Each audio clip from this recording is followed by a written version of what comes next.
solving like the right solution. The fire chief alone is interpreting all the code and regulates city policies, so he can't be there 24/7 for every little fire emergency. Because I think a month there's like over 1,800.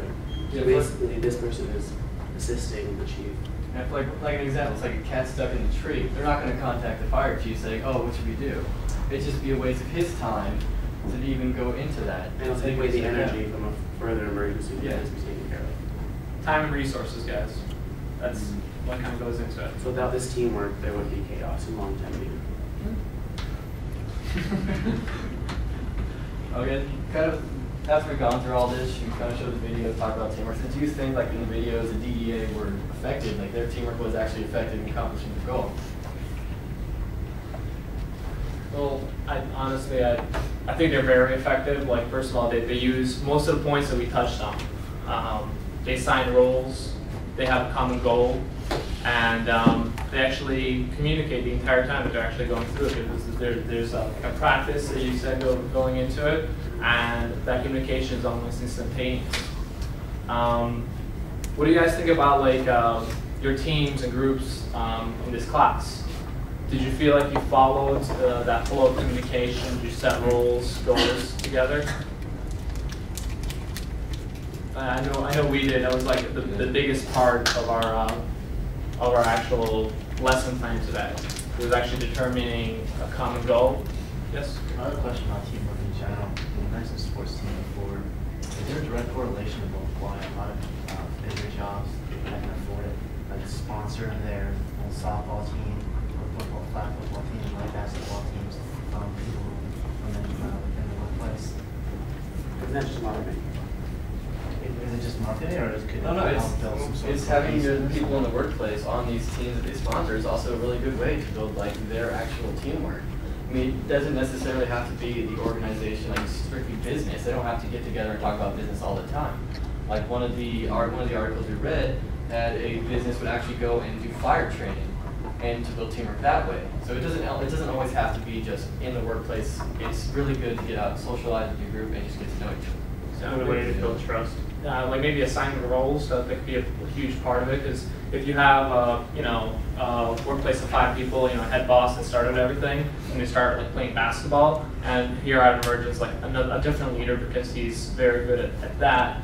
The structure of the actual organization could change because, they realize the actual team realizes what might be better.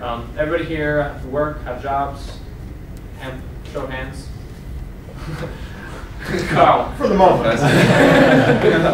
Okay, so on your team, what do you feel like is the integral part of executing tasks?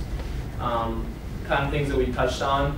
Do you feel like that plays a huge part in like executing tasks in your profession? Well, coordination and trust and that whole emergent leadership thing. I mean, we're very much a self-managed type of operation. Certain amount of hierarchy, but try to keep that down. Once you develop the kind of trust that you have over years, you know exactly who you can depend on and so forth. It's funny you touch on that subject because I have an issue with turning in my paper on time. I wait to the last minute, so I trust my group members to all. I get texts and emails sending them reminders. So I'm really thankful for that. I think without that, I would be sending in my paper Sunday at 12 o'clock at night. I'm thankful. There's a testimonial. Yeah. Very good. Well, guys, I do realize that the way that we attempted to present this to you, to teach this lesson, was a very collaborative style. As you guys we mentioned down like that. I could take Kyle's part, I could take Krieg's part today, and we can actually exchange roles and still do a pretty good job at distributing out information that we knew as a team. We touched on teams and groups. We kind of refreshed course of what we went over back in September, whatever it was. We gave you some examples of, first of all, the police and fire department. We felt like that was a pretty good example to relate to you guys, and went into sports teams, work, and student life. The team building portion of the actual lesson. Guys, do realize that you will encounter this concept in your professional life, and we're sure from like here on out, because we expose you to this and give you examples inside of actual organizations, when you do encounter this concept in your future professional life, you will do better. You will recognize some of these things, and you will actually know where the goal is, where the roles are, and who knows, you might actually like our lesson plan. But we're happy you guys kind of sat through us today. Is there any kind of questions any of you guys you want to go into? This is kind of discussion style, so we wanted you guys to participate as much as possible. I was kind of interested how you've gone into quite a bit of depth on 911. And that chart up there, you didn't make that up. Where did you go to research your 911 stuff? I actually found information online about 911 phone calls from Los Angeles County government. And basically it all starts with what you're calling on. Because what it goes to is a cell phone tower, which sends a location because landline phones are out. And then from there, technology kind of plays a part in the teamwork. And from there, it goes to the appropriate dispatcher. With your cell phone, it depends on what tower it hits. Landline depends on your area code. And then from there, it just kind of disperses appropriately to whoever's calling who or making what phone call or sending them to what agent. We found some interesting information of actually who pays for all this.